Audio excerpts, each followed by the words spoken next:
Fala galera, aqui é o professor Igor, sejam todos muito bem-vindos a essa aula do Laboratório de Engenharia de Software. E nessa aula nós vamos falar sobre o nosso trabalho, essa próxima etapa do trabalho, né? Nessa próxima etapa nós vamos entregar a entrada do estoque e o faturamento. Então vamos explicar em cima do nosso diagrama do modelo entidade de relacionamento. Esse diagrama nós temos aqui essa entidade que é entradas de estoque. Então, o que a gente vai fazer? Na tela de entrada de estoque, eu gostaria que vocês tivessem simplesmente um código de barra informando qual é o código do produto. E toda vez que o cara passar o código de barras, que eu vou explicar na aula de como vai ser esse desenvolvimento, vocês vão buscar o produto correspondente ao código de barras aqui, né, que ele digitou. Se encontrou o produto, ele vai dar uma entrada de um produto. Imagina o seguinte, gente, olha, no supermercado, quando eles dão entrada no estoque, eles passam produto a produto. Imagina, por exemplo, se você comprou 3, 4, 5 biscoitos. Quando você passa um biscoito, ele dá entrada nenhum. Quando ele passa outro biscoito, ele soma mais um. Então, toda vez que você der entrada em um item, ele vai adicionar um item no estoque. Então, assim, essa entrada pode ser desenvolvida uma interface de algumas formas, né? Vocês podem ir acumulando o mesmo item embaixo e no final vocês podem submeter para salvar tudo de uma vez, ou à medida que vocês forem salvando, vocês irem jogando direto no estoque. Eu acredito que a entrada que vocês salvam numa tabela temporária e depois no final se confirma se a entrada vai ser feita, é melhor para esse caso, até mesmo porque vocês podem acumular as quantidades, vocês podem dar uma opção para o usuário, por exemplo, de quando ele entra com código de barras, ele digitar uma quantidade.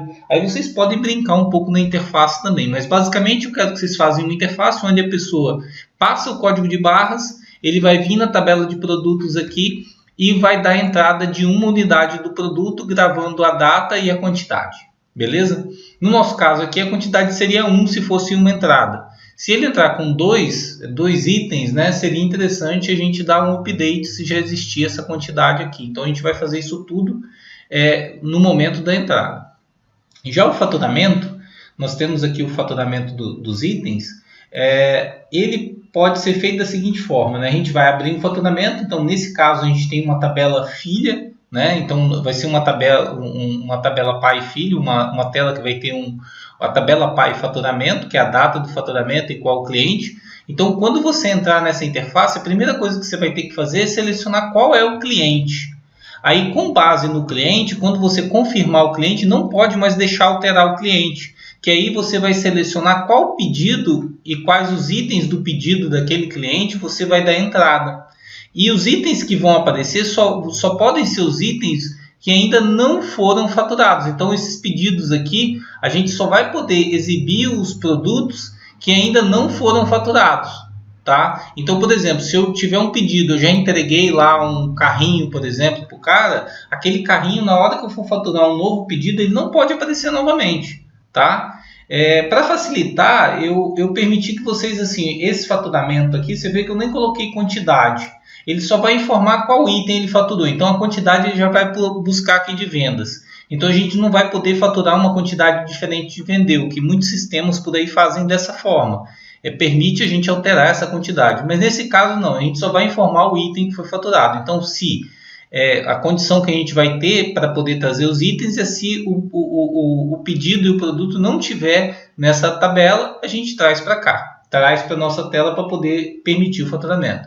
Então o cara ele só vai ter que selecionar os itens que ele quer faturar e dar OK. Nesse momento eu vou salvar a tabela de faturamento e a tabela filha de faturamentos itens, né? E faturado ele vai ter que dar uma saída do estoque. Então assim, vocês imaginam o seguinte: os itens que foram no momento que foi faturado, eu tenho que ir aqui no meu estoque de produto e abater a quantidade do estoque, ok? Então assim, eu tenho a entrada que alimenta o estoque, com a entrada via código de barras, que vocês vão fazer, e eu tenho o faturamento, que no momento que eu faturo, eu estou retirando esse item do meu estoque aqui, tá gente? Da quantidade do estoque. Então, vocês têm que fazer uma verificação também de quando a gente for faturar, para ver se a quantidade que tem aqui eu tenho disponível no estoque, porque senão no estoque fica negativo. Eu não quero que essa interface ela permita que a gente fature uma quantidade negativa. Beleza, pessoal? bem tranquilo o projeto. Acho que vocês podem, à medida que vocês tiverem dúvidas, tirando comigo pelo WhatsApp. Eu marquei aquele horário de reunião na nossa sala, mas a qualquer momento que vocês precisarem, vocês podem entrar em contato. Quem está precisando de ajuda, normalmente eu estou fazendo conexão via acesso remoto com o TeamViewer. Então, assim, se vocês precisarem de ajuda, não trava não. Entre em contato comigo que eu dou um help para vocês, beleza? E não deixe de assistir a aula que eu vou falar sobre código de barras, como que vocês vão desenvolver o código de barras. Beleza, pessoal? Bom trabalho para vocês aí. Forte abraço.